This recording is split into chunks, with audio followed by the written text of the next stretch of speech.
Sawa sawa, karibuni. Leo hii tutaongea kuhusu somo hili ambalo mwalimu uko na mic. Somo hili ambalo linaitwa muundo wa uso wa mwanadamu, the anatomy of the human face, na tutakuwa tunaona jinsi mwanadamu alivyoumbwa kwa mfano na sura ya Mungu. Tutapata mafungu ya kutuongoza katika kitabu cha Mwanzo 1:28. Mwalimu, kama umefika 28 ama na 6. 26. Asante. Mungu akasema, na tufanye mtu kwa mfano wetu, naam, kwa sura yetu, watawale samaki wa baharini, na ndege wa angani, na wanyama wa nchi yote pia, na kila chenye kutambaa kitambaasho juu ya nchi. Asante. Unapojitayarisha kuingia katika fungu linalofuata, mwanadamu kaumbwa na mfano na sura ya Mungu. Hiyo ndio sababu akapatiwa mamlaka. Kwa hivyo mamlaka haiwepo na sijui ngano tu. Hello. Mamlaka inatokana na kuwa mwanadamu kaumbwa kwa sura na mfano wa Mungu. Kwa hivyo hakuna mnyama aliyepatiwa mamlaka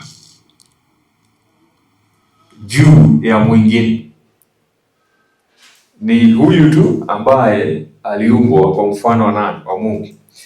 Zaburi 31:16 inasema nini? Umwangaze mtumishi wako kwa nuru ya uso wako. Asante. Uniokoe kwa ajili ya fadhili zako. Na kwa hivyo fungu ambalo tumesoma linahakikisha kwamba Mungu ako na uso ambao Daudi anamwomba amwangazie huo uso. Huo ndio uso ambao tumefananishwa nao. Kwa hivyo hata unaposoma kitabu cha Kutoka 33:20 inasema ya kwamba Mungu akasema nini? Ya kwamba hutaona uso, kisha akasema huwezi kuniona uso wangu. Maana mwanadamu hata niona akiishi. Kwa hivyo Mungu ako na uso, isipokuwa tu hatuwezi tukaona huo uso kwa sababu mwangaza uliofunika huenda ukaua mtu ambaye ni mwenye dhambi. Na kwa hivyo hapa tuko na wanyama. Unaona sura ngapi hapo? 3. Kuna sura 3. Sawa sawa. Kulingana na wanamchibuko wanasema ya kwamba huenda tulitoka hapa, lakini ukweli ni kwamba ukiangalia huyu mnyama na huyu mnyama na uangalie sura ya mwanadamu ni tofauti. Kuna sehemu ya sura ya mnyama ambayo inaitwa mazo hii monigo. Sawa sawa. Sisi hatuna. Na hii sehemu inamaanisha kwamba unaweza ukamtumikisha huyo mnyama. Hatamu huwa zinafungwa kwenye hii sehemu. Sawa sawa. Kwa hivyo inatukumbusha kitu cha kwanza ya kwamba mwanadamu hawezi akatumikishwa kwa kutumia hatamu, kwa sababu uso wake ni babu. Kitu cha pili ni ya kwamba sura ya namna hii inaelezea zaidi kuhusu jinsi mnyama mwenyewe anavyokula, kwa sababu wanyama wote wako na hii mazo ambayo huiwezesha kuingia ndani ya chakula na kutumia mdomo moja kwa moja bila kutumia mikono. Mwanadamu akila kama mnyama, Mungu anakasirika. Kivipi? Tusomee katika kitabu cha Waamuzi, Waamuzi 7, utatusomea aya ya 6 na aya ya 7 kama umefika. Kitabu ni Waamuzi 7 mstari wa 6 unasema, tusomee. Na hesabu ya hao waliokunywa kwa kulabalamba wakipeleka mkono kinywani ilikuwa watu 300. Walikuwa watu 300. Bali watu wengine wote walipiga magoti kunywa maji. Walipiga magoti kunywa maji. Bwana akamwambia Gideoni, kwa watu hawa 300 waliotamba mikono maji nitawaokoa, nami nitawatia Wamidiani katika mikono yako. Asante. Mungu hangekasirishwa na hawa watu waliopiga magoti kama ng'ombe ama mbu, kama tulitoka kwa wanyama. Sawa sawa. Kwa sababu mnyama aliye na sura kama hii inabidi atumie miguu 4 ili aweze kula ama kunywa maji. Kwa hivyo kulikuwa na makundi haya mawili, na kundi moja ambalo ndio wengi walipiga magoti kama mnyama na wakaanza kufanya nini? Kunywa maji, na Mungu aliwakataa. Kwa hivyo wale waliokuwa na tabia ya kibinadamu, wao walichota maji kwa nini? Kwa mikono. Kwa pamoja walichota maji kwa mikono, wakaleta wapi? Na hivyo ndivyo huwa tunakula. Ukitaka kula unachota chakula unakilete kwa mdomo, kwa sababu wewe ndio na monigo. Mbona unakunywa maji kama kama ng'ombe? Kama ng'ombe. Sawa sawa. Kwa hivyo kama tungekuwa tumetoka kwa wanyama tungekuwa na hiyo mazo lakini hatujatokana na wanyama. Kwa hivyo sura yetu ni sura ambayo inafanana na ya Mungu. Uso wetu ni baba, hauna hiyo mazo ambayo sijui kwa Kiswahili tutaitana hatana ama nini. Sawa sawa. Na ili tuweze kuelewa muundo wa sura ya mwanadamu, lazima tuangalie kitu kinaitwa hekalu. Kwa sababu Wakorintho wa kwanza 3:16 inasema ya kwamba sisi ni hekalu la Mungu. Na nataka uangalie jumba hili la hekalu. Na nitawauliza, je, unapoangalia hili jumba, uso wa hili jumba uko pande gani? Ni upande huu ama ni upande huu? Wa mbele ama wa nyuma? Wa mbele, mahali kulipokuwa na hiyo pochi ya nje. Kwa hivyo hekalu iko na sura, na hiyo ndio tutatumia kujua jinsi mwanadamu alivyoumbwa. Watu wa Mungu, sura ama uso wa hekalu ulikuwa unaelekea pande gani? Mwalimu, ningependa kama utaweza kufika katika kitabu cha Ezekieli 44 aya yake ya kwanza, tujue uso wa hekalu ulikuwa unatazama pande gani. Kisha akanirudisha kwa njia ya lango lile la nje, na mahali patakatifu lililoelekea upande wa mashariki. Ati hekalu lilikuwa limeelekea pande gani? Upande wa mashariki. Asante, endelea katika aya ya 2.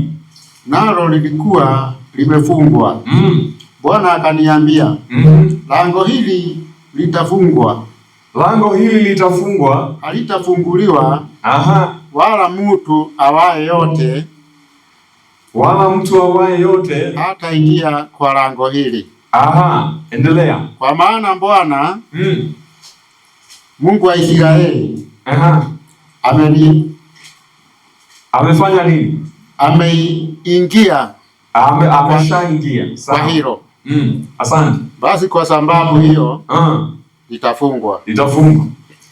Basi huo unaweza kuwa unabii wa mwaka wa 1844 wakati Yesu Kristo alikuwa ashaingia katika sehemu nyingine, lakini amefunga nini? Lango. Lakini jambo la muhimu ni ya kwamba kiingilio kiko hapa upande wa wapi?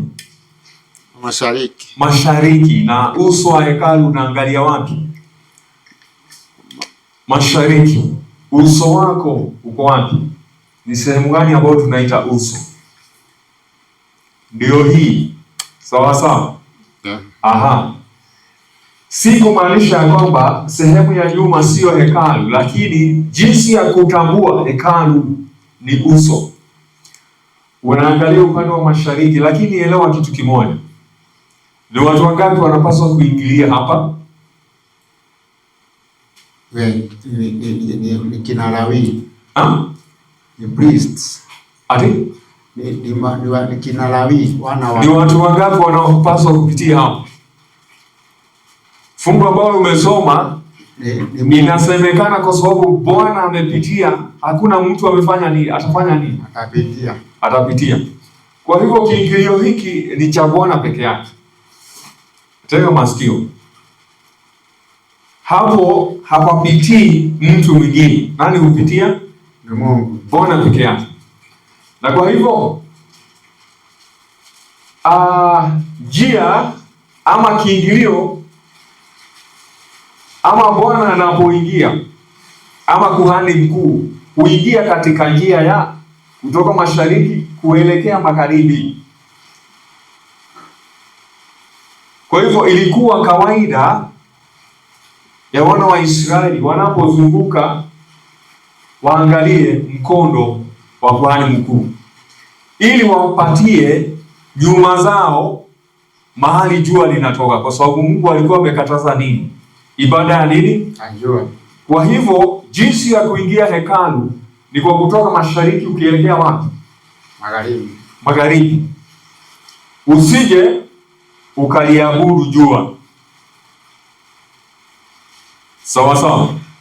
Lakini hekalu linapaswa kutazama upande wa jua, ili kwa sababu upande wa jua ndio unalolipatia mwanga ndani yake, na lilikuwa limetengenezwa kwa njia ambayo mwanga ungepenya ndani, usiwe na giza, kwa sababu mwili na hekalu haupaswi kuwa na giza. Kwa hivyo lazima Mungu aweke kiingilio cha mwanga ndani ya mwili wa mwanadamu, kwa sababu tutakuwa tunaangalia sura, tutakuwa tunaona mahali mwanga kupitia katika mwili wa mwanadamu. Kwa hivyo lango la Bwana lisipitiwe na mtu mwingine. Lakini unajua kuna wezi. Kuna wezi ambao wanaweza wakapatikana katika zizi asijua alipitia wapi.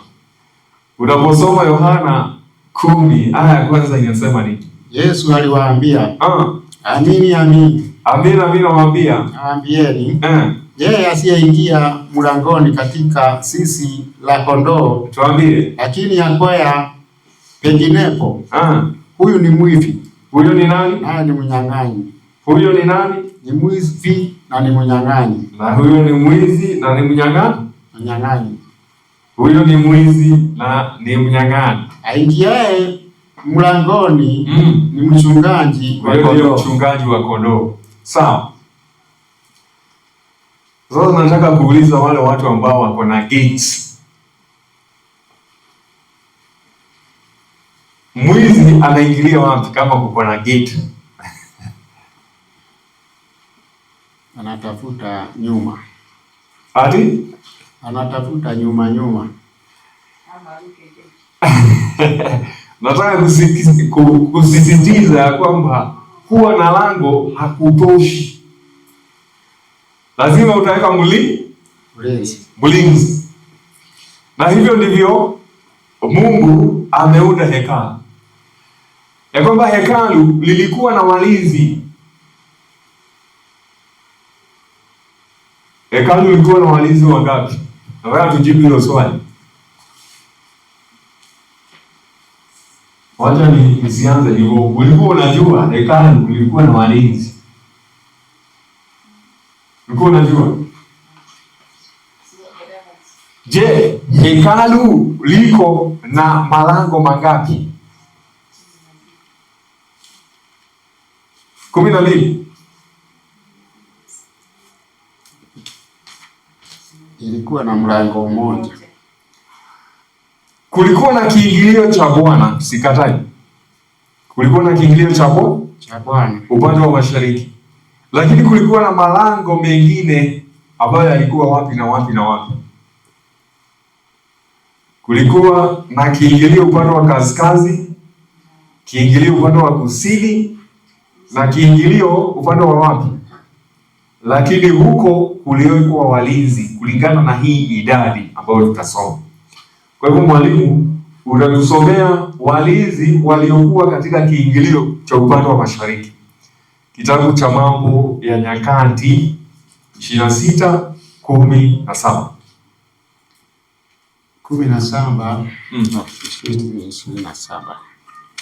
17. Soma. Upande wa mashariki walikuwapo Walawi 6. Kulikuwa na Walawi 6. Endelea mwalimu. Kaskazini 4 kila siku. Kusini 4 kila magharibi.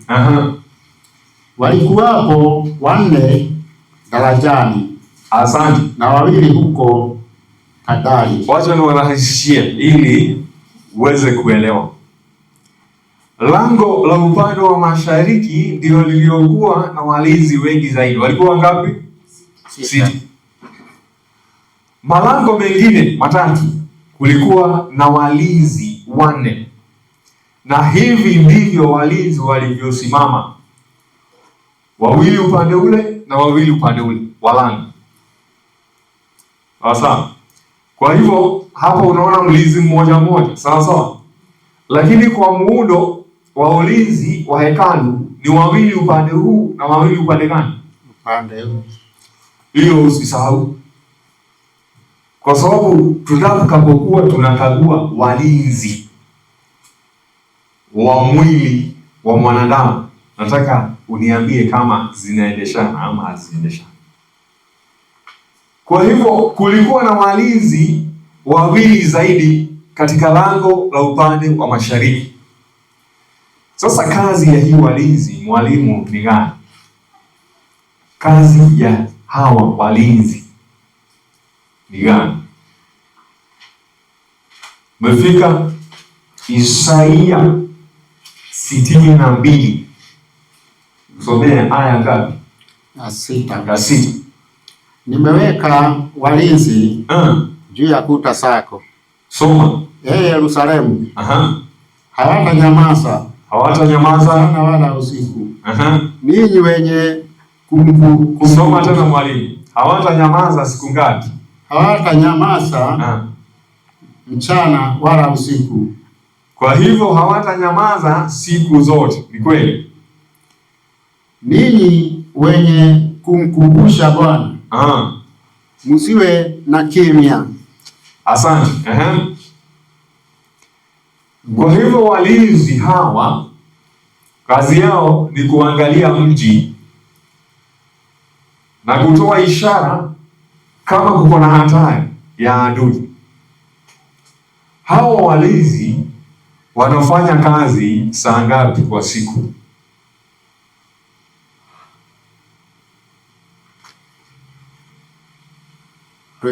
hours. Wanafanya kazi usiku na mchana. Hiyo usisahau. Je, unajua katika mwili wa mwanadamu, na sasa hivi tunaangalia uso kwa sababu tunaangalia muundo wa sura. Je, unajua katika uso wa mwanadamu kuko na idadi ya walinzi ambao ni sawa na waliokuwa katika hekalu? Na je, unajua ya kwamba hawa walinzi hawalali?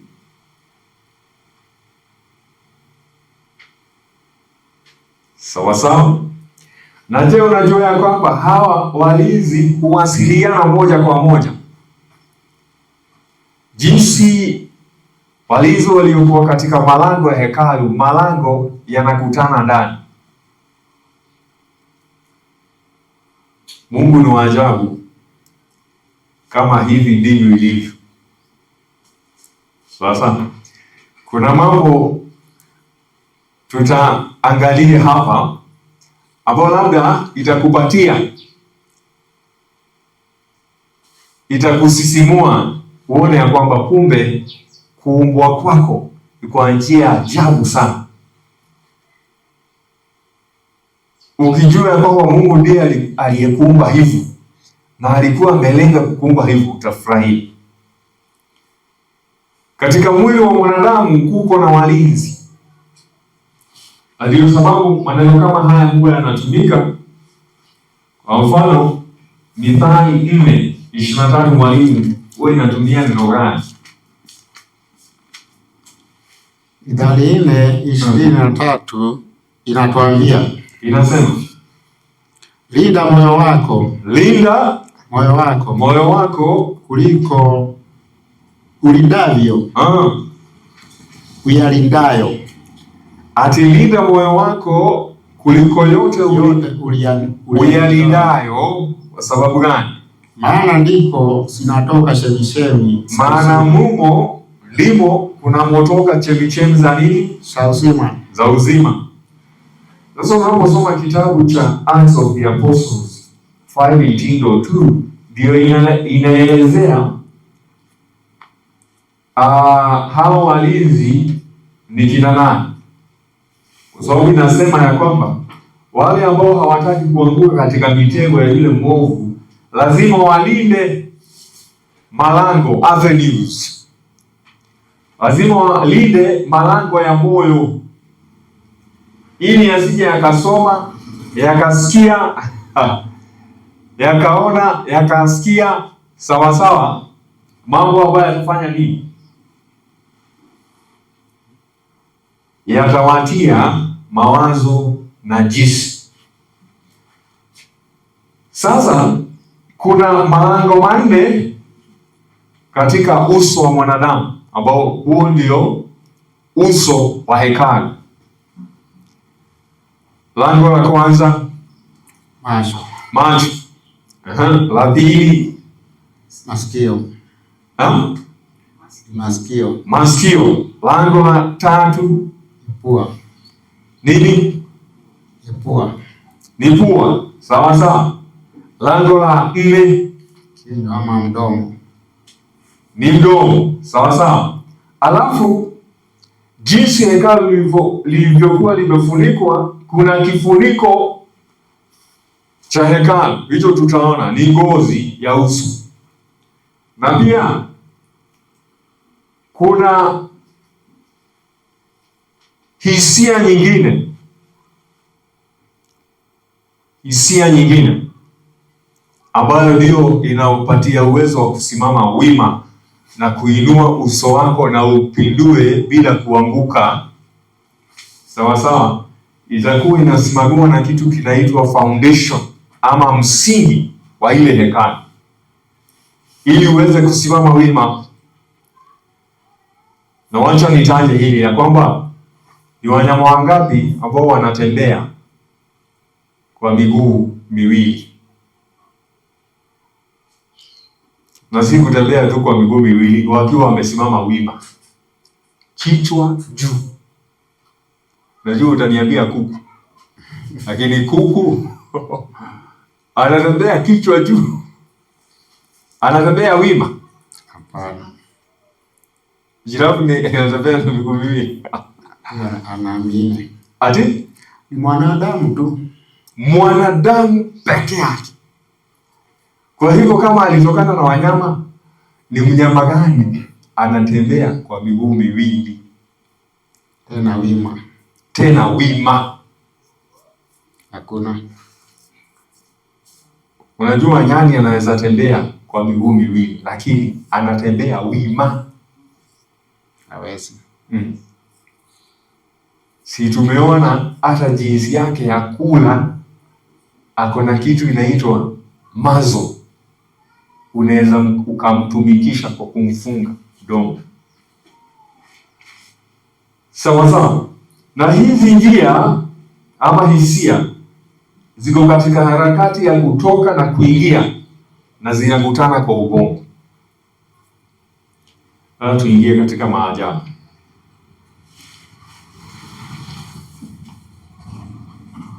Ya kwamba kuna hisia sita katika mwili wa mwanadamu, na macho yatasimamia hisia iliyokuwa hapi. Macho ni hisia ambayo itasimamia lango lililokuwa upande wa mashariki. Hiyo tutasoma. Na hapa nitawapatia mtihani. Hapa nawapatia mtihani. Masikio yako upande wa magharibi. Tutahakikisha. Pua liko upande wa kaskazini. Sasa hapo lazima tupitane. Kinywa kinasimamia lango lililo upande wa kusini. Ngozi ya uso inasimamia vyandarua vitatu vilivyokuwa vimeifunika hekalu na kuta zake. Alafu hisia ya usawa inasimamia misingi iliyokuwa imara na imepimwa na timazi ya hekalu. Mtihani. Najua siwezi nikasomesha bila mtihani. Wale watu wanataka kutoroka wakuje mtihani kesho, wanaweza toka sasa hivi. Sasa uso wa binadamu. Nimesema macho yanatazama mashariki, ni kiingilio cha mwanga. Kwa hivyo itakuwa our reference point. Yanatazama mashariki na inatazama jua. Kama macho yanatazama mashariki, ukirudi nyuma unaenda magharibi, mahali masikio yako. Sawa sawa. Kuna uhusiano wa macho na masikio. Muelewe hivi. Kuna uhusiano wa macho na masikio. Mtu akipoteza macho, masikio hupanuka. Si yaani uwezo wako wa kusikia unaongezeka. Kwa sababu hisia ya kutambua uko wapi hujengwa ama husaidiwa na macho na masikio pamoja. Ndio sababu nikikwambia utembee juu ya hii bench ukiwa umefungua macho, haitakuwa shida, unatembea. Lakini nikikwambia funga macho, unaanza kufanya nini? Kwa hivyo macho yamo mashariki na masikio ni mahali unaenda jua kuchwa ama kutua. Huko ni upande wa magharibi. Najua hatuna shida kusema ya kwamba mdomo uko kusini. Na uelewe mdomo na pua ziko katikati mwa uso. haziko pande na pande, ziko katikati. Macho na masikio ziko pande na pande kwa sababu ya kuleta usawa, haswa unaposimama wima. Sasa swali ambalo niko nalo ni hili: je, mnaamini pua liko kaskazini? Kaskazini ni kumaanisha kwamba pua liko juu ya macho. Nyinyi mnaonaje? Kati ya macho na pua nini kiko juu ya kingine? Huo ndio mtihani wangu, na huu mtihani wangu ni rahisi kwa sababu ni kuangalia tu na unasema answer, tuna mark kama ni correct ama ni wrong. Unapata 100% ama 0 kwa sababu hakuna middle answer.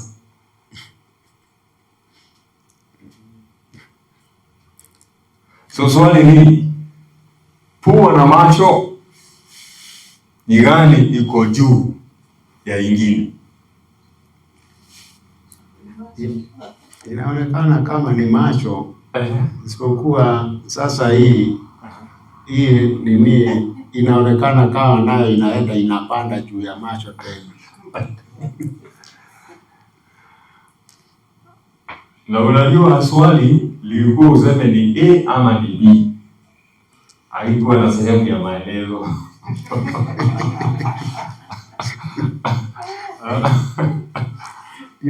Inaonekana imetoka juu. Ati? Imetoka juu, inateremka.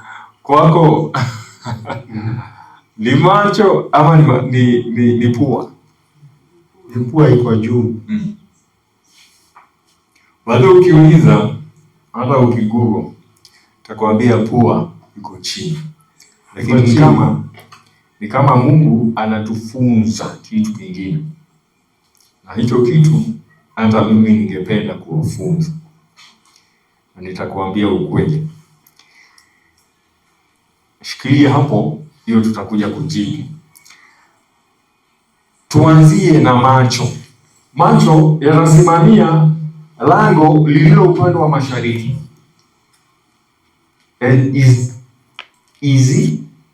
Ezekieli 43:4. Najua tulikuwa tumesoma hiyo mwalimu, hatutasoma tena. Kitu cha muhimu ni ya kwamba macho yanapaswa yatazame mwanga, kwa sababu mwanga ni afya kwa macho, na mwanga ambao uko na afya kwa macho ni mwanga wa asili, si mianga kama hii. Unashauriwa ya kwamba kama unatumia simu ama televisheni ama hii mianga nyingine, usitumie zaidi ya masaa 2 mfululizo. Kwa hivyo unaondoka unatazama mwanga ambao ni halisi, unatazama mbali, kwa sababu kitu kimoja ambacho kimeleta udhaifu kwa macho ni mianga bandia. Mianga bandia. Yesu Kristo ni mwanga, na amesema katika Mathayo nadhani ni 26, ni 24 ama ni 26, kuhusu kurudi kwake. Ni 24, 26. Kuhusu kurudi kwake anasema hivi. Umefika hapo mwalimu? Unifike Mathayo 24, 27. 24, 27 inasema hivi. 27. Kwa maana kama vile umeme utokavyo mashariki ukaonekana hata magharibi, hivyo ndivyo kutakavyokuwa kuja kwake mwana wa Adamu. Hivyo ndivyo kutakavyokuwa kuja kwake mwana wa Adamu. Elewa ya kwamba kurudi kwa Yesu Kristo kutashuhudiwa na mashahidi wawili. Shahidi wa kwanza ni sauti ya mwaliko itakuwa.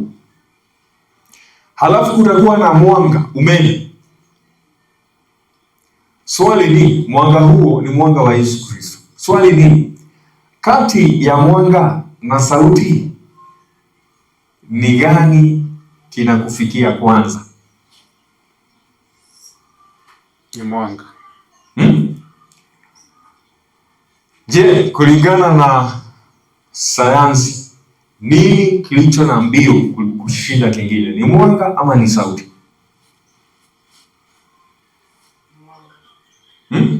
Hiyo wanasema mwanga wa jua unakuja sijui na mwanga wote uko na kasi kuliko sauti.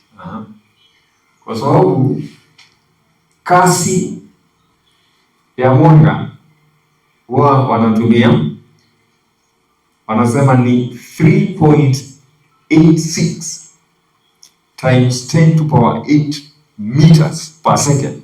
Hiyo ni kasi kubwa sana. Sauti ni 340. Shida yenu ni ya kwamba mlisahau. Hiyo kitu ingewasaidia baadaye. Lakini mmeacha 348 meters per second compared to 3.86 times 10 to power 8. Okay? That is 386 million meters per second. Hiyo ni ya mwanga compared to 348 meters per second kwa sauti. Kwa hivyo mwanga huonekana kwanza kabla ya sauti. Kwa hivyo mwelekeo wa hao mashahidi utakuwa kutoka mashariki jua, magharibi sauti itakuwa baadaye. Sawa sawa? Tuko pamoja? Kwa hivyo macho yako upande wa yanasimamiwa na ile lango la mashariki. Kuna kitu tulisema, lango la mashariki nani hupitia hapo? Mungu mwenyewe. Mungu mwenyewe. Shetani entertainment movies zinapaswa zipitie kwa macho. Zipitie kwa lango la mwizi. Zipitie kwa lango la mwizi. Kama unatazama movie ya mauaji, picha chafu, ni watu wangapi ambao wanapaswa kupitia lango la mashariki? Ni Mungu tu. No man shall enter in by it, because the Lord, the God of Israel, has entered in by it. Kama kuna kitu kimoja kinaharibu ubongo ni kuruhusu wezi wapitie lango la Bwana.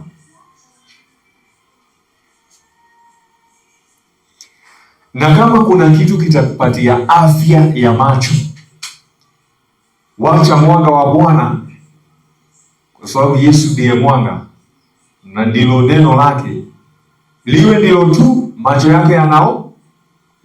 Kwa pamoja, macho yako yanafanya nini? Yanaona. Kitu kingine ni kwamba ni jambo zuri macho yako kutazama mwangaza, mwangaza ulio halisi. Kwa hivyo lango la mashariki la hekalu linasimamiwa na nini? Na macho yako.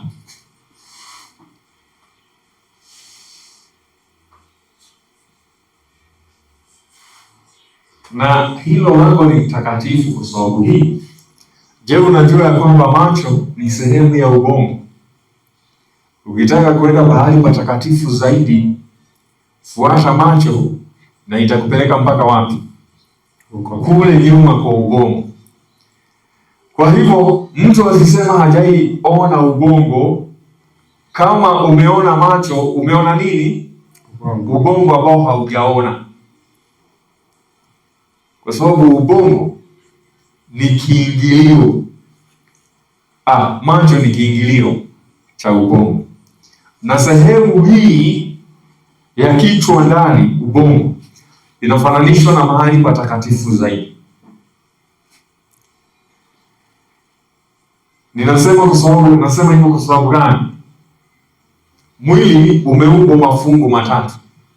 kutoka shingo kwenda juu, kutoka shingo kwenda kwa kiuno, kutoka kwa kiuno kwenda chini kwa miguu. Sehemu ya shingo kwenda juu ni sehemu ya hekalu ambayo ni takatifu zaidi.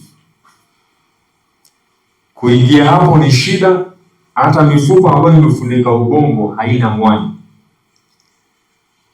Ukienda sehemu ya kifua, mifupa inapungua. Kwa hivyo inaweza ikafananishwa na sehemu ambayo ni takatifu, holy place. Lakini miguu iko nje, inaweza ikafananishwa na the outer court. Kwa hivyo tunaongea kuhusu sehemu iliyo takatifu zaidi katika hekalu, na kiingilio chake ni macho. Kwa hivyo jicho la mwanadamu liko hivi na sio mviringo. Bado hakuna kitu ambacho Mungu aliumba unaweza ukapata umbo kwa wanadamu. Najua zile umbo, mara kitu ni triangle, mara kingine ni duara, mara kingine ni mstatili, kingine ni square inaitwa.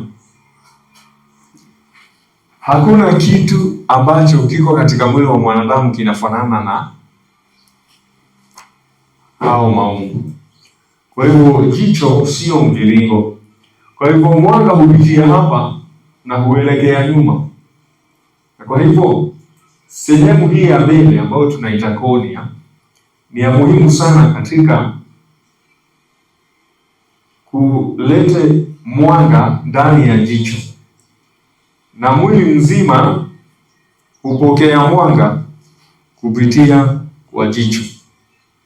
Hakuna mahali pengine. Mwili mzima hupokea mwanga kupitia kwa nini? Macho.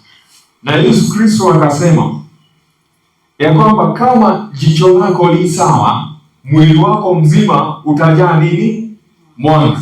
Lakini jicho lako likiwa ovu, mwili mzima utajaa nini? Giza. Mwangaza kupitia. Lango hili liko na walinzi 6. La hekalu lilikuwa na walinzi ngapi? Upande wa mashariki kulikuwa na walinzi wangapi? 6. Na niliwaambia walinzi hao husimama wawili, mmoja upande huu, mwingine upande huu. Kwa hivyo kwa jicho kuna walinzi 6. Mlinzi wa kwanza, mlinzi wa pili, mlinzi wa nne, mlinzi wa tatu, mlinzi wa nne, alafu mlinzi wa tano, mlinzi wa sita. Hivi ni vituo katika jicho la mwanadamu. By the way, kile mnaona tu hapa nje, hiyo sio jicho lote. Wacha uingie huko ndani ukute mahali jicho linaenda. Sasa na ukute walinzi. Kwa hivyo hivi ni vituo ambako mwanga hulainishwa, huwekwa sawa katika kila kituo. Kituo cha kwanza ni hapa, kituo cha pili ni hapa. Na hii ni aina ya kiungo ambayo kazi yake ni kulainisha mwanga ulioingia. Alafu mwishowe unaona hizi ni nyuzi za neva, hizi zinamalizikia hapa, mahali ambako utaweza kutafsiri ulichoona ni nini. Kwa hivyo kama uliona na kuona kwako kumefika hapo, hujaona, tuko pamoja. Hii globe hii kama ndio imeona, haina tofauti na kujiangalia kwa kioo. Mtu akijiangalia kwa kioo na wewe urudi hapo, si unakuta hiyo sura ya mtu hapo? Hapana. Haiwezi kuwa. Wewe unaikuta? Basi jicho mpaka hapa ni kioo. hadi ifike hapa ulichoona kiweze kulainishwa, lakini bado hakijulikani ni nini, hadi kitakapofika hapa kiweze kutafsiriwa, na hapo ndipo utasema si yule ni fulani na jina lake anaitwa hivi na si anatoka huku na wacha nimuulize anaenda wapi. Hiyo mambo yote umepata wapi? Kwa sababu kwa hivyo kuna watoto wanazaliwa wakiwa vipofu, wanaangaliwa, macho iko sawa kila mahali, lakini upofu uko wapi? Nyuma. Kwa nyuma. Macho iko sawa kabisa, lakini hapa sawa. Na huo ndio ukweli. Ubongo ndio macho yale makubwa zaidi, wachana na hii. Sawa. Kwa hivyo tumehakikisha ya kwamba Mungu aliweka walinzi 6 akijua ya kwamba hivyo ndivyo alivyoumba mwanadamu upande wa mashariki. Kwa hivyo kuna maajabu ya macho kama haya ambayo tunaona hapa, na kwamba kuna walinzi 6 wamewekwa wawili katika kila kituo. Tumeona ya kwamba macho ni sehemu ya ubongo, na macho iko na damu nyingi sana, ambayo mojawapo ya damu kutoka kwa ubongo na nyingine kutoka kwa uso. Kitu kingine ni ya kwamba macho inakupatia sura. Mtu atolewe macho na sura yake inaharibika na anakosa kujulikana, kwa sababu pia hakuna macho ya mtu inafanana na mwingine. Au unafikiria macho yako yanafanana na mwingine? Haifanani. Sawa. Mungu ajabu. Kuna watu wameharibika, hii sehemu ya mbele tu inaitwa cornea. Ufanye usomaji wa cornea, nakwambia sijui hiyo pesa itatoka wapi. It's very expensive. Na baadaye utaitoa wapi hiyo cornea? Utangojea mtu afe. Sawa. Alafu sio kufa tu, mtu afe kwa ajali. Hivyo ndivyo India wanafanya, na lazima uwe booked na uambiwe ya kwamba tunangojea mtu afe kwa ajali. Hiyo kwa sababu nyingine, ili unapigwa simu unaambiwa kuja sasa. Kwa nini? Hiyo cornea lazima uwekwe chini ya masaa 24.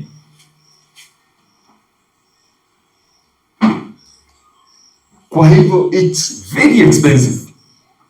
Na wewe pia lazima uwe umejipanga. Ukiambiwa kuja ulikuwa Kisumu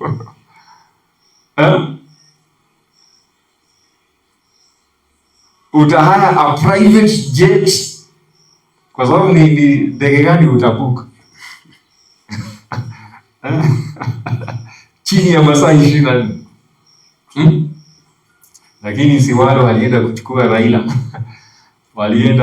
walisikia kifo asubuhi, jioni kaenda. Sasa kungekuwa na mtu anataka cornea ya Raila angeipata. Okay? So hiyo inakwambia nature ya vitu ambavyo Mungu ameumba ni za ajabu na hazina mfano. Alafu kitu kingine ninawaambia kuhusu cornea. Cornea haina mishipa ya damu. Itakuwaje na mishipa ya damu? Na hapo ndipo mwanga huo unapitia. Kwa hivyo ushaisikia kiungo ambacho hakina mishipa ya damu kama cornea.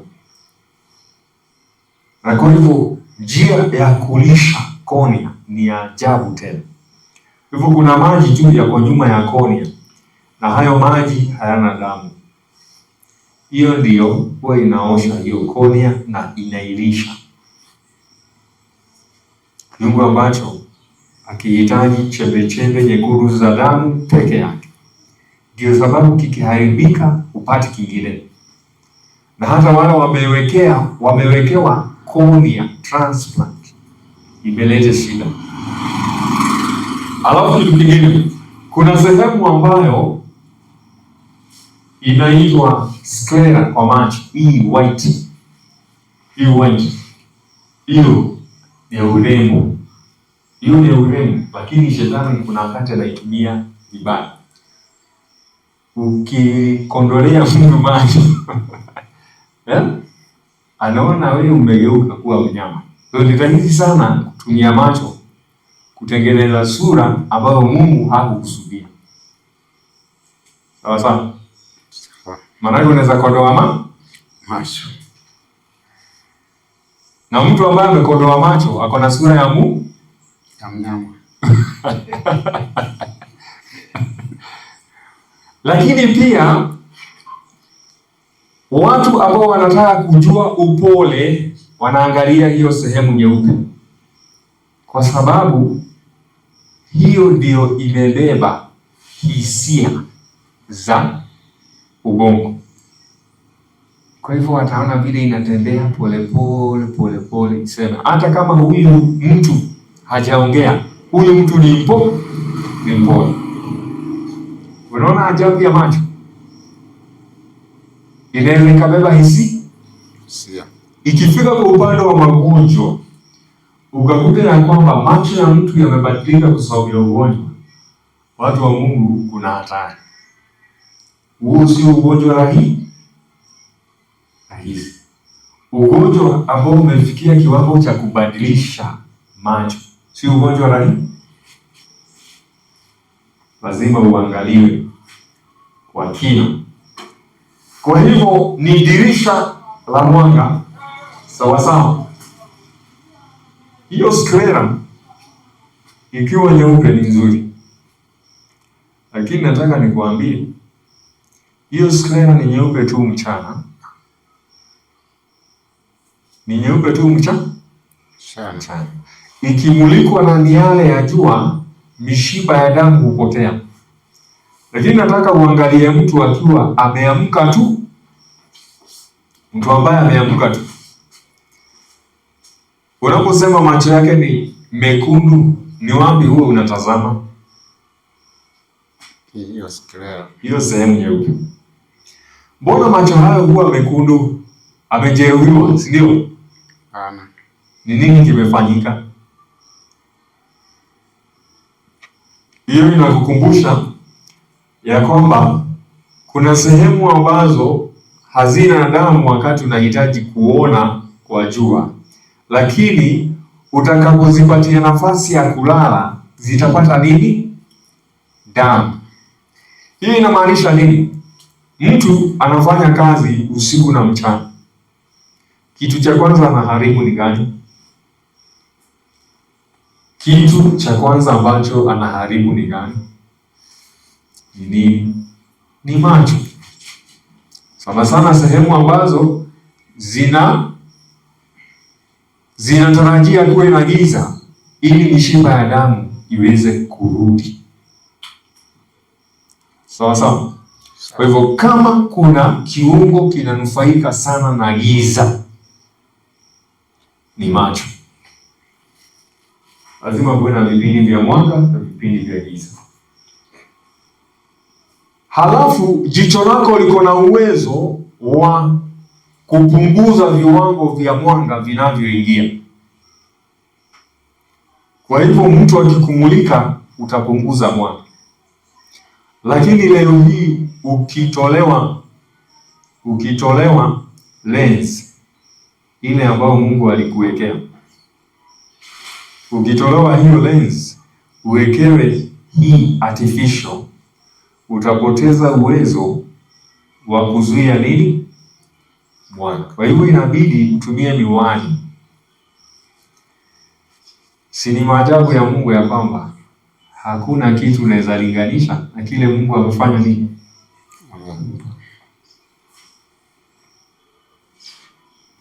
Sawa sawa, hii imeeleweka. Halafu retina mahali pale nyuma, huko ndiko vitu ambavyo umetazama vinaonekana vikiwa vimeinama. Sawa sawa, retina ni hapa. Kwa hivyo mwanga huja hivi na huja hivi. Kwa hivyo upande wa juu utaenda chini hapa, upande wa chini utaenda juu. Kwa hivyo kile ambacho kitaonekana kwa retina kiko upside down. Kwa hivyo inahitaji kibebwe kiende kwa wale walinzi wa pili waangalie hili kitu aina gani. Na kwa sababu unaweza train macho yako, kuna watu wametazama picha ambazo hazikuwafurahisha kwa sababu wanajua lango lile ni la mtu mmoja tu, kuhani mkuu, na wamefunga haraka sana. Si ni kweli? Wameondoa hiyo mawazo haraka sana. Si ni kweli? Unapoona picha na ni mbaya, unafanya nini? Unafunga haraka sana kwa sababu unajua lango hilo huwezi kuruhusu shetani. Kwa hivyo hiyo picha inapotea haraka sana. Kwa hivyo hiyo picha huwa inapotelea hapa kwa mlinzi wa pili. Ajabu, si ndio? Kwa hivyo haifiki hapa. Ikifika hapa, si umekaa hivi, unakodoa macho yako hivi na unataka kuona na kuanalyze. Wakati huu imefika hapa. Lakini wale watu wanajua mtu wa kupitia kwenye lango ni mmoja tu. Ikifika hapa ana switch off completely. Sawa. Aha. Je, unajua ya kwamba 80% ya macho yako ni maji? Kunywa maji. Sawa. Kunywa maji kabisa. Sehemu ya uzuri wa mwanadamu uko katika macho. Linda macho yako kuliko vyote uvilinda. Usikubali watu wengine wapitie hapo waovu. So jinsi ya kulinda macho yetu tumesema ya kwamba angalia mbali, jizuie na mwanga ambao ni bandia kwa muda mrefu. Sasa kunywa maji, fanya mazoezi, lala vizuri. Sasa achana na vitu ambavyo vinaletwa na yule mwovu, zitaharibu ubongo na macho yako. Wacha tuende katika lango lililo upande wa magharibi. Lango lililo upande wa magharibi. Mwalimu nataka usomee kitabu cha Mambo ya Nyakati 26, 16 na 18. Kitabu ni Mambo ya Nyakati wa kwanza 26 16. Nasema soma. Na Shupimu na Hosa upande wa magharibi, langoni pa Salekeshi, hapo walipokuwa hapo penya daraja ya kupandia, ulinzi kwa ulinzi. 18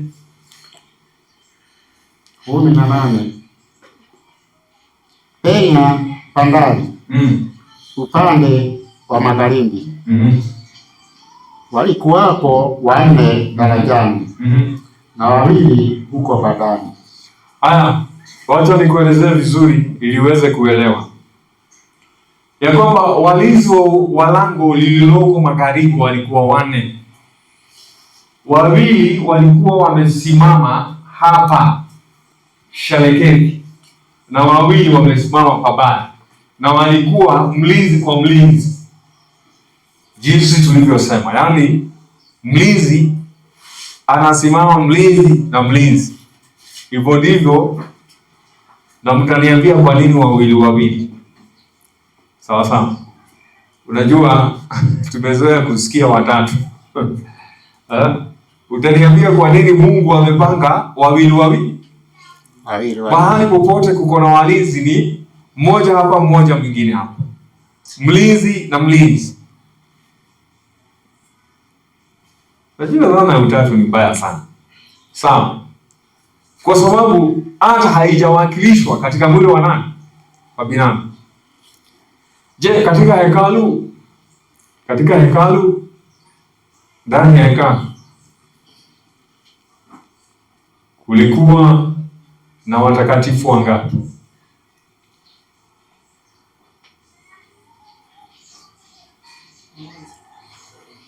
Sehemu ambayo ni takatifu zaidi Mungu tu hukaa.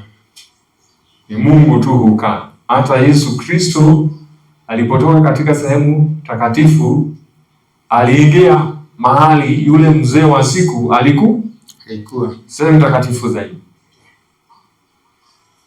Lakini Yesu ni mtu wa pili kuwepo katika hilo hekalu.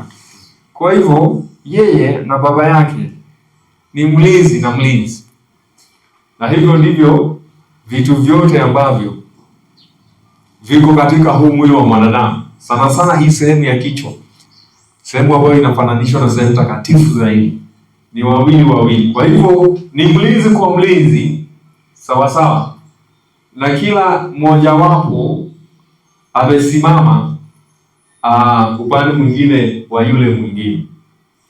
Na kwa hivyo upande wa lango la magharibi kulikuwa na walinzi 4, na nitakuonyesha.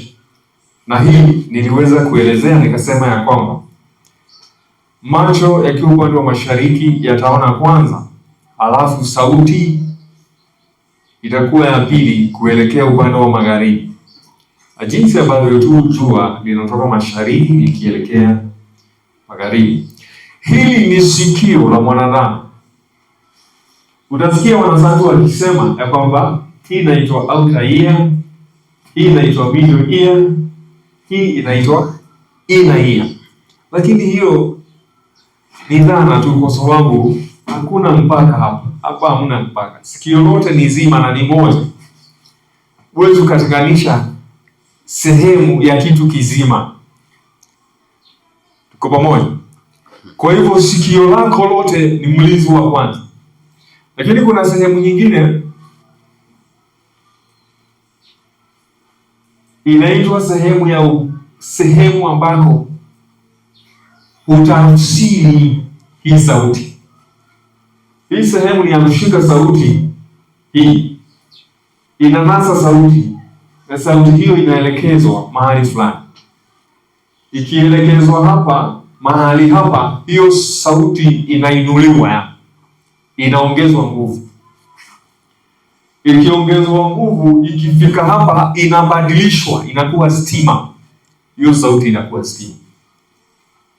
Ukitaka nikuelezeni stima aina gani, hata mimi sijui. Lakini ni stima ambayo ubongo tu, sikio la ndani sasa, yule mlinzi wa ndani, yeye ndiye ataweza kuelezea this electrical signal vile imekuja, frequency zake, energy ambayo imekuja na ni aina ni nini. Alafu sikio la ndani ama mlinzi wa ndani, sehemu ya ubongo, upande huu na upande huu, anatafsiri, anasema we usikini kuitwa unaitwa, hebu enda. Umesikia? Hiyo sio sauti, hiyo sio makelele. Lakini kuna kwa mwingine inasema huyo anafanya makelele. Huo ni sikio la ndani, mlinzi wa ndani. Anasema hayo ni makelele. Kuna mahali pengine mlinzi wa ndani anasema ni wimbo, hebu karibia, hata hebu imba.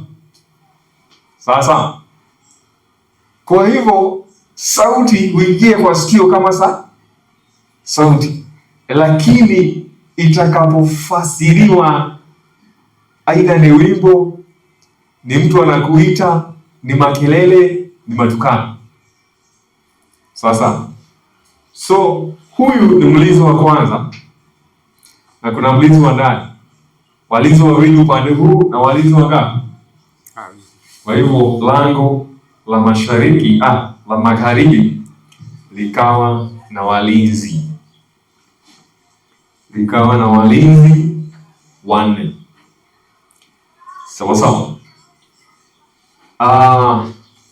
Wacha niongee kuhusu hii kitu kwa sababu watu wamesahau sana. Kuna watoto ambao wako na tezi, tonsils, na zinapouma masikio inauma. Wewe unajua hivyo?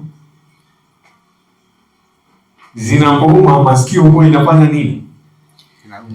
Inauma. Andiko hili. Kuna watu ambao wako na shida ya kutulia.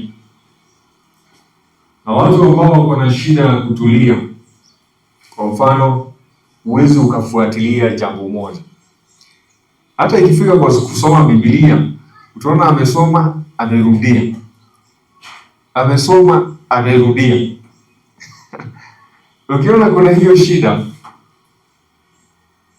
sasa sababu macho na masikio kuna mahali huwa zinakutana kuleta utulivu. Sawa sawa, kuleta utulivu. Na kwa hivyo mtu ambaye ako na shida ya kutulia anapaswa siku moja afunge macho. Afunge macho na amue kufanya kitu bila kufungua macho. Unafikiri atafanya nini? Nini utafanya kama umefunga macho?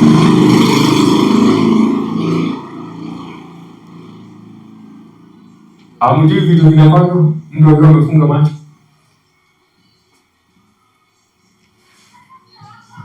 Kwa kuwaza. Meditation hiyo ni moja. Kitu kingine tunajaribu kutengeneza utulivu. Unajua, unaweza fikiria hili ni jambo la mzaha. Hii ni treatment. Kitu kingine kuomba. Kitu kingine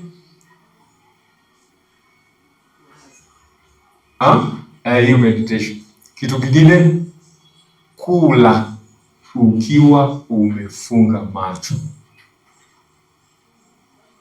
Tuko pamoja? Na usimwage chakula chini. Sawa. Nataka ujaribu kumaliza sahani ukiwa umefunga macho. Na kuna kitu utagundua ambao hujaigundua. Kumbe Mungu anaweza patia mtu utulivu kwa mambo madogo madogo. Na uanze kuona ya kwamba concentration yako imeanza kurudi.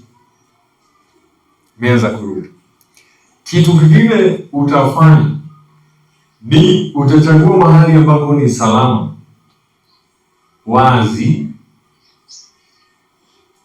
na utembee ukiwa umefunga macho.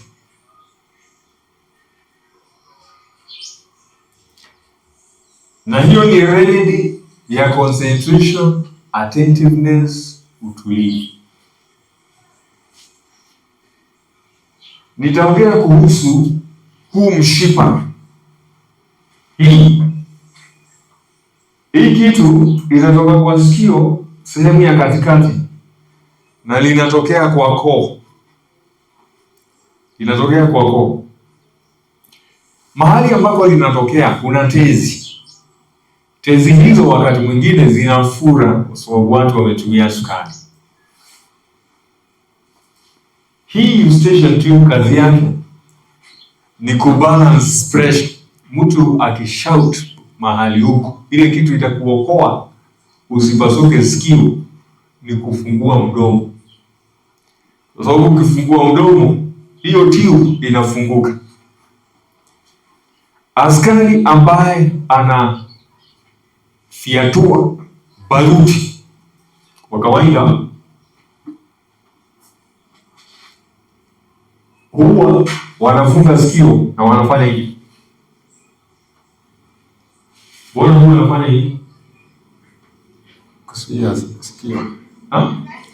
Sikio lisipasuke. Ulikuwa umesema ili asisikie. No, atasikia. Lakini ni kuzuia nini? Eardrum isipasuke. Kwa hivyo inapopasuliwa ameweka vitu huku, halafu ili asiharibu masikio. Kwa hivyo hiyo ndio kazi moja ya hii, lakini kazi nyingine ni ya kwamba kuondoa uchafu kwa sikio.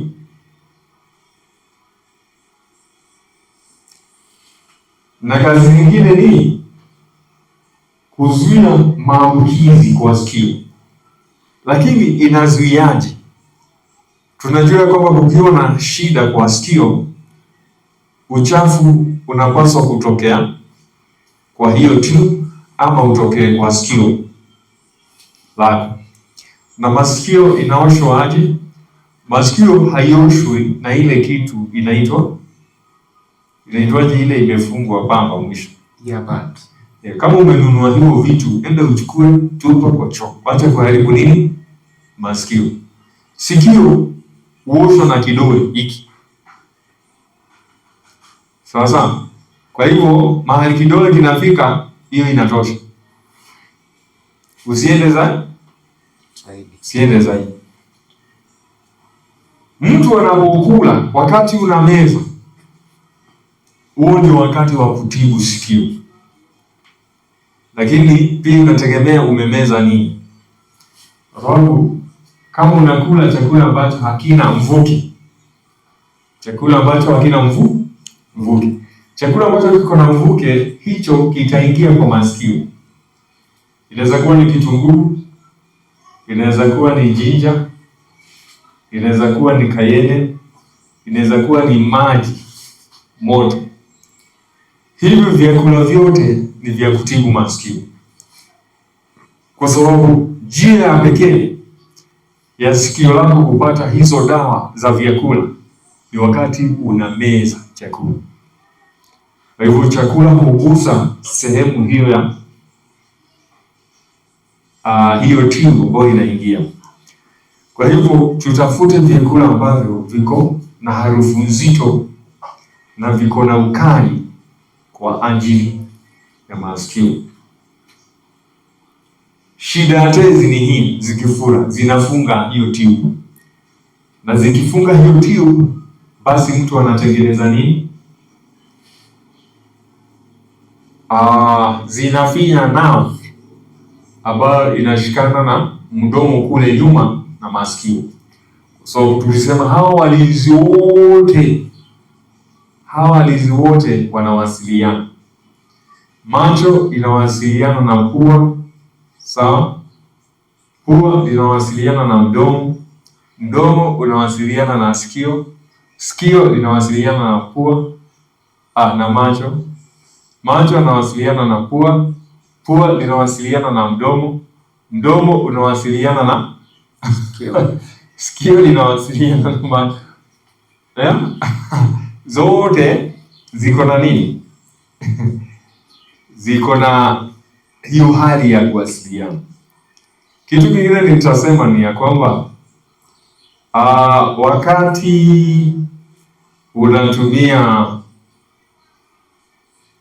wakati unasikia sauti, jihadhari sana na sauti mbaya.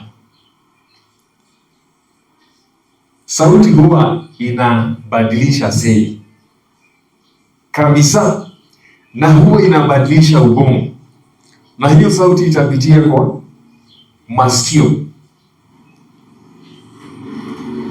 Kuna utafiti umefanywa panya, ambao hawa panya walipatiwa muziki tofauti tofauti. Kikundi kimoja cha panya kikawekewa muziki wa nyimbo za kusifu kwa mwezi mmoja. Kikundi kingine cha panya kikawekewa muziki mzito wa reggae kwa mwezi mmoja. kikundi kingine cha panya hakikuwekewa mziki wowote. Alafu kabla ya majaribio kuanza, panya wote walikuwa wamefunzwa jinsi ya kufikia chakula. Jinsi ya kufikia nini? Chakula. Kwa kutumia mzunguko fulani mrefu. Kwa hivyo panya wote waliweza kufikia chakula kabla ya miziki. Kwa hivyo panya huwa anawekwa kwa kiingilio, anazunguka mpaka anaenda mahali chakula kiko.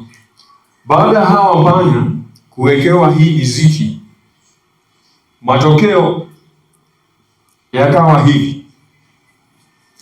Panya ambaye hakuwekewa muziki aliweza kufikia chakula, lakini mwendo ni ule ule.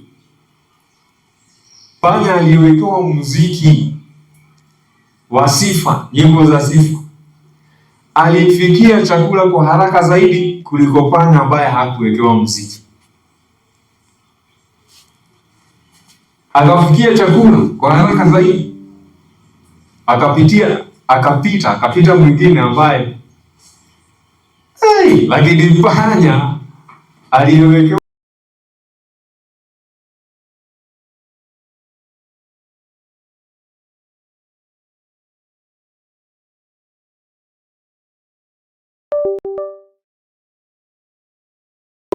kipanya hakifiki.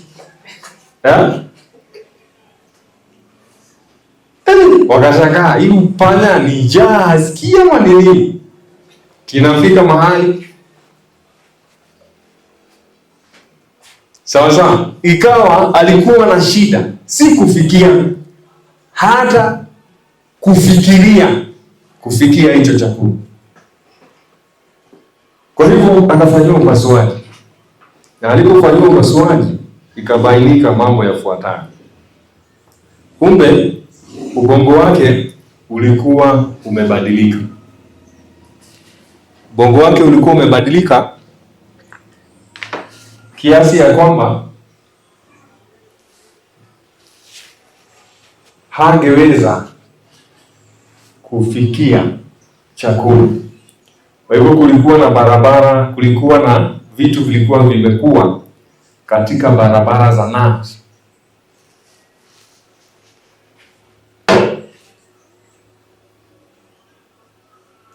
Kwa hivyo hiyo inatufunza nini? Hii inatufunza nini? Sauti huwa inabadilisha. Sawa. Jinsi unavyopokea hiyo sauti, kitu cha kwanza, na hata mwenyewe ambaye unatengeneza sauti itakubadilisha.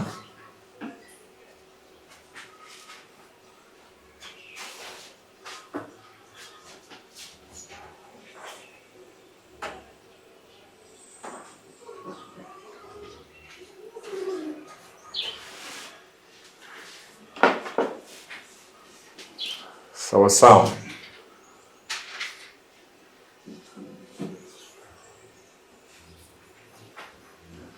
Kwa hivyo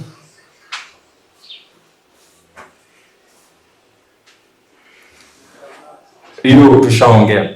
Kitu kingine ni lango lililoko upande wa kusini. Mwalimu, nisomee fungu la Ezekieli 46.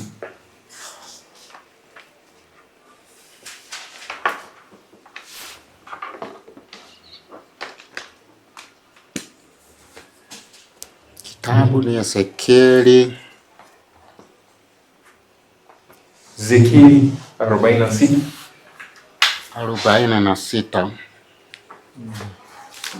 mstari wa 9.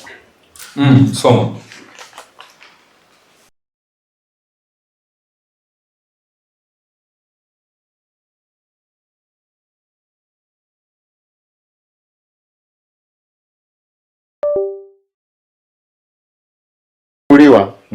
Yeye aingiaye kwa njia ya lango la upande wa kaskazini ili kuwa mbundu, atatoka kwa njia ya lango ya upande wa kusini. Na yeye aingiaye kwa njia ya lango ya upande wa kusini atatoka kwa njia ya lango ya upande wa kaskazini. Hatarudi kwa njia ya lango aliloliingilia kwalo, lakini atatoka kwa kwenda mbele moja kwa moja. Ataenda mbele moja kwa moja. Ile kitu ya muhimu ni ya kwamba ni uhusiano ulio katika lango la kusini mdomo na lango la kaskazini pua. Kuna vile pua na mdomo zinashirikiana katika nini? Katika kufanya kazi. Ya kwamba mtu anaposhindwa kupumua kupitia kwa pua, fungua mdomo na hewa inaingia. Ningependa uelewe ya kwamba pua huangalia chini, haliangalii mbele kama la mbwa ama wanyama kama ng'ombe. Huwa linaangalia wapi? Chini. Huwa linaangalia chini. Kwa nini? Kunusa chakula. Watu hawajui ya kwamba pua ni sehemu ya kiungo cha kusaga chakula. Hawajui. Kabla chakula kifike kwa mdomo, pua itakwambia hicho chakula ni sawa si sawa. Na kwa sababu pia Mungu hupenda harufu nzuri, kulikuwa na uvumba katika hekalu. Pia unapotayarisha chakula ambacho kinavutia, pua litasikia ama litanusa.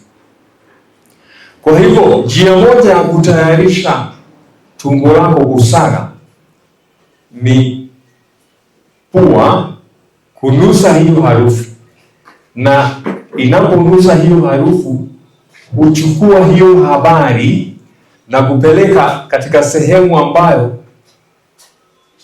inatayarisha tumbo lako, sehemu ambayo inatayarisha tumbo yako kutengeneza enzymes za kusaga. Kwa hivyo huwa tunasema the first phase of digestion inaanzia kwa ubongo. Unaponusa chakula unasisimua nini? Hizo enzymes za kudigest.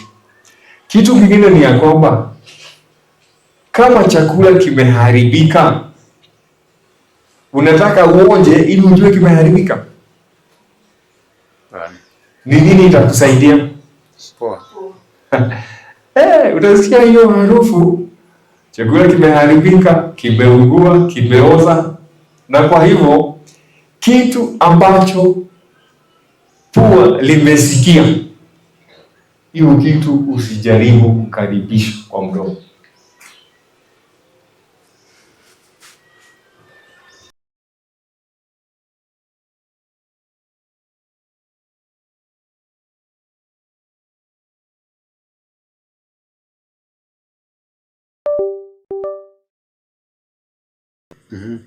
Hiyo harufu huwa namna gani?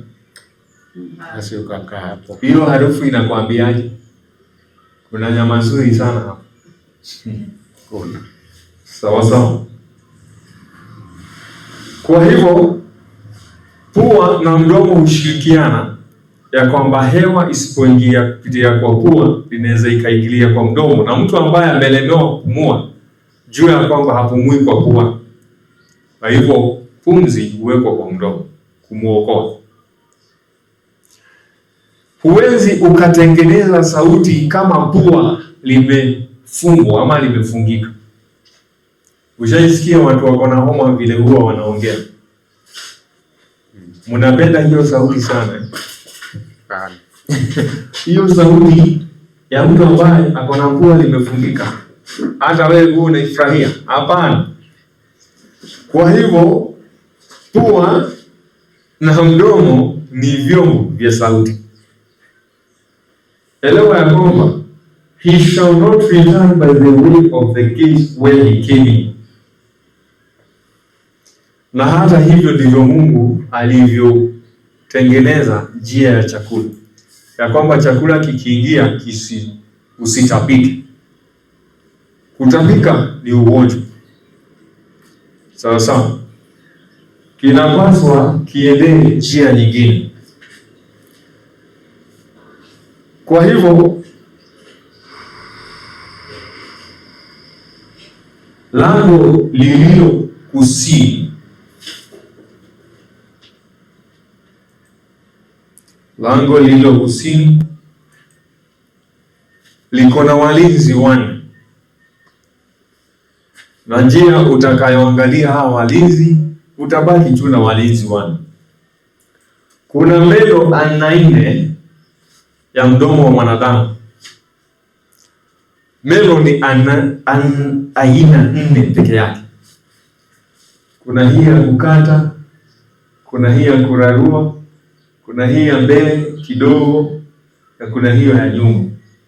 Walinzi 4. Na ukitaka kuangalia hivi ni ya kwamba upande wa juu kuna meno aina 2 ya upande huu na upande huu. Upande wa chini kuna meno upande huu na upande huu. Walinzi 4, na tena kusimama mlinzi kwa mlinzi. Mwanadamu ako na meno mangapi? 30. Sawa sawa. 32. Sawa sawa. Aha. Meno ya maziwa yanakuwa mangapi? Meno ya maziwa. Mane. Maidia. Meno ya maziwa ni mangapi? Hapana. Ndio sababu mnawanchisha watoto mapema. Kwa sababu ni 20. Ni 20. Sawa sawa. Meno ya maziwa ni 20. Meno ya maziwa huanza kung'oka lini?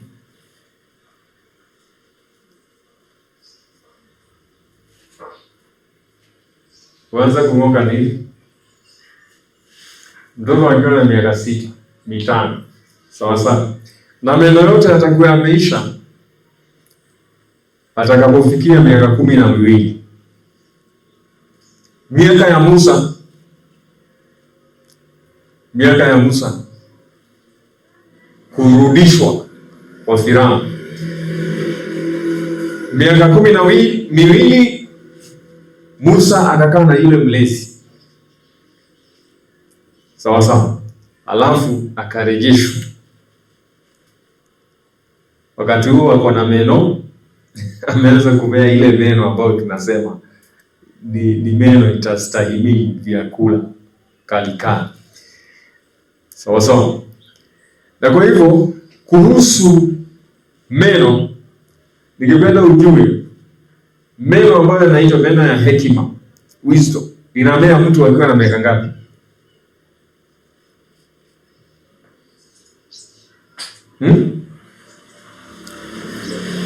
Hekima ndio gani? Ile ya nyuma kabisa. Wewe ulimea meno na hukujua ulimea lini. Lile jino la nyuma kabisa litaanzia ukiwa na miaka 20, litaendelea hivyo, wengine hata miaka 25. Sawa sawa. Na hiyo inaonyesha ya kwamba ubongo wako haujakuwa bado. Wewe ukipata msichana, mvulana, anataka kuoa na hana meno yote, hiyo ni jambo la aibu. Sasa mwingine anapaikia mama yake, mtu mzima, ukiangalia mdomo kuna upungufu wa meno. Hili linaitwa kiburi. Sawa sawa. Kwa hivyo kitu cha kwanza cha kupima kukomaa, lazima uwe na meno yote. Kwa hivyo huyu ambaye anataka kuolewa, hebu tuambie uko na meno ngapi? 28. Na uko na haraka. Meno zinajaza meno Bwana. Kwa hivyo katika sehemu hii ya lango hii la kusini kuna mambo yafuatayo na ambayo ni ya muhimu pia. Kuna ulimi ambao ni mzuri sana katika kuongea, lakini kitu ya muhimu hata zaidi ni hii kitu imefanya watu wengi waletwe mocha asubuhi na mapema. Sawa sawa. Kwa sababu gani? Mtu alikula usiku na hiyo kitu unajua, kwa kawaida unapokula chakula haingii kwa sehemu ya kupumua, si ndio? Inaitwa koo. Lakini ukicheka ni nini hufanyika wakati unakula? Ukicheka unaweza. Kwa nini huwa unanyongwa wakati unacheka?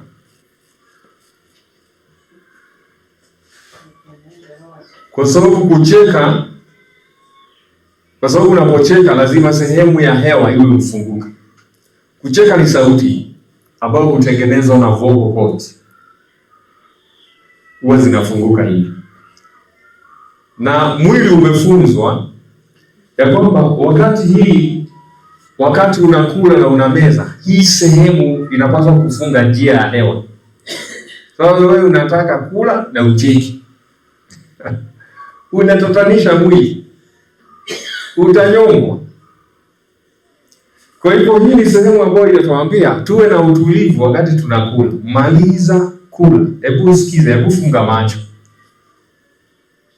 umalize kula. Hii inakukumbusha ya kwamba usichanganye hayo mambo mawili pamoja. Kuongea na kufanya nini? Kwa sababu kuongea ni hewa, kula ni sehemu ya chakula.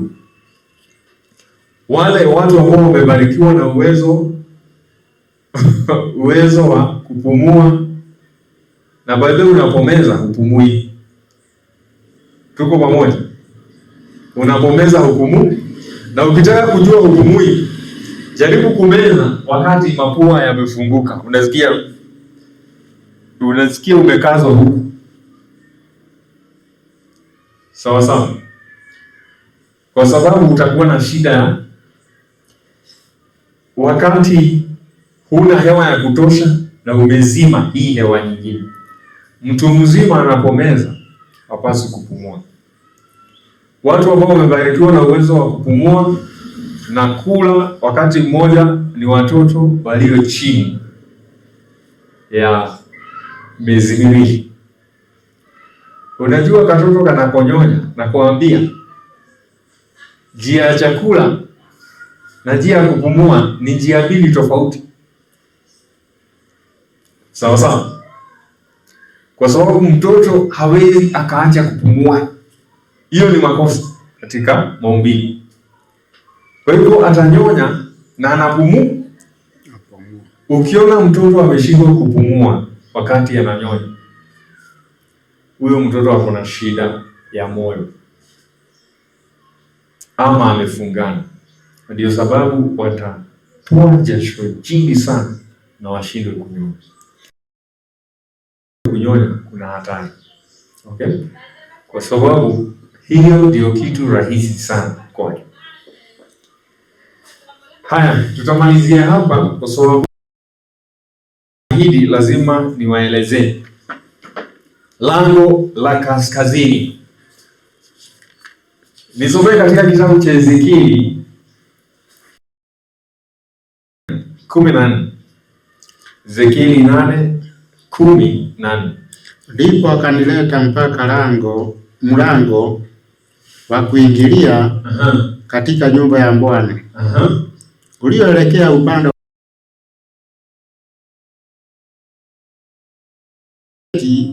wakimlilia Tamuzi. Shida ya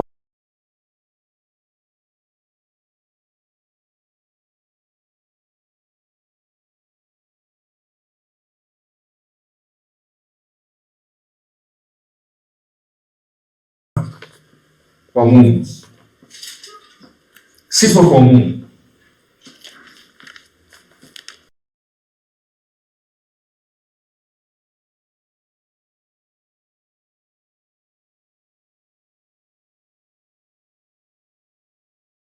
Kundi la wanawake wanamlilia mtu mwingine badala ya kumlilia Mungu. Badala ya kulilia mwana wa Mungu, wanalilia mwana wa Shetani. Na umuhimu wa hili lango kwa pua ni ya kwamba pua hupokea harufu nzuri kama ile ya uvumba, harufu nzuri. Hivyo ndivyo Mungu hupokea maombi kupitia kwa harufu nzuri, kwa imani. Na ili tuweze kuelewa kuhusu lango lililo upande wa kaskazini, pia liko na walinzi wanne. Walinzi wa pili, tumia vidole vyako, weka tu hivyo. Hao ni walinzi wa kwanza wawili, lakini walinzi wa pili wawili ni hii na hii iliyo hapa chini ya ubongo wako. Kuna sehemu mbili zimekaa hivi kama hizi, zingine zimekaa hivi. Kwa hivyo mahali unaona hizi nywele zimefika, pua lako linaanzia hapa. Unaona hii kwa Kikuyu tunasema dhidi hayawabagililia. Huu ni ubongo, lakini kutoka hapo ni pua. Kwa hivyo swali hili, pua na macho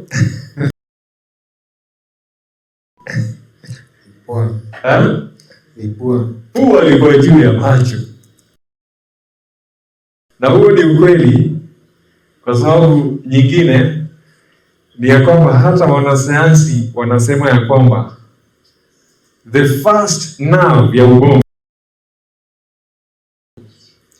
ikifuatwa na ya macho, na hizo nerves huhesabiwa kuanzia juu kwenda chini. Inaitwa number 2, number 3 ni nyingine iko chini ya hapo. Hizo nerves ni 12 kila upande, huwa zinatoka katika kile kiti kikuu cha ubongo. 12 upande huu na 12 upande.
Ya kwamba pua lako ni air condition, ni kitu ambacho kitalainisha hewa, iwekwe maji, iondolewe vumbi, ipatiwe joto, ili inapoingia kwa mapafu iwe nzuri sana ya kuweza kukupatia afya. Na mambo ambayo Mungu ameweka katika pua, hata uwezo wa kuondoa, kuchemua, sneezing, kuhakikisha kwamba hakuna hewa. Wale mtu huwa ana sneeze kwa mdomo. Unapo leo na adhimulani, ni nini huwa inachemua? Ni mdomo ama ni pua? Mapua inasikia kuna maneno na unasikia. Halafu unafanya nini? Chemua.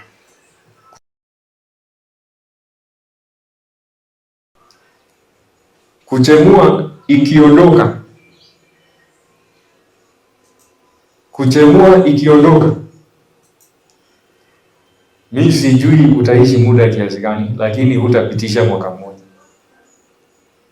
miezi labda, kwa sababu wewe unajua uchafu ambao uko kwa hewa, isingalikuwa ni uwezo wa mapafu na njia za hewa kuondoa uchafu,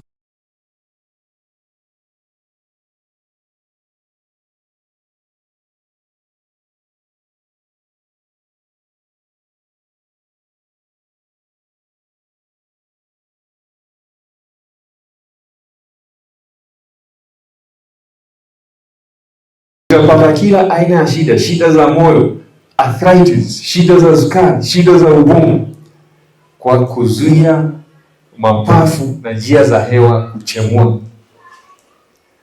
Kwa sababu mapafu ni tofauti na tumbo. Mapafu iko na kiingilio, lakini haina mahali pa kutokea. Kwa hivyo uchafu wote ambao huingia kwa mapafu, usipotolewa kupitia kwa homa ambazo watu wanachukia, basi ni kumaanisha huna maisha. Kwa hivyo mtu akipata homa hali dawa, hapana, anatafuta maji.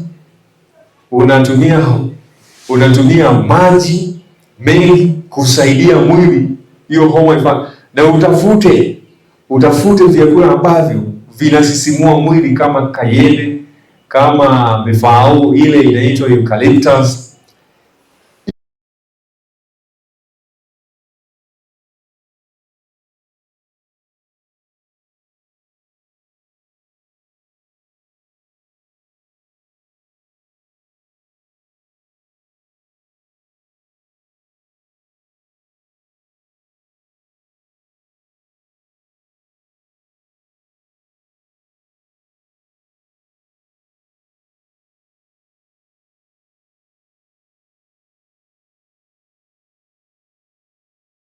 Tafuta dawa za homa. Sawa, kwa sababu homa ni njia ya mwili ya kufanya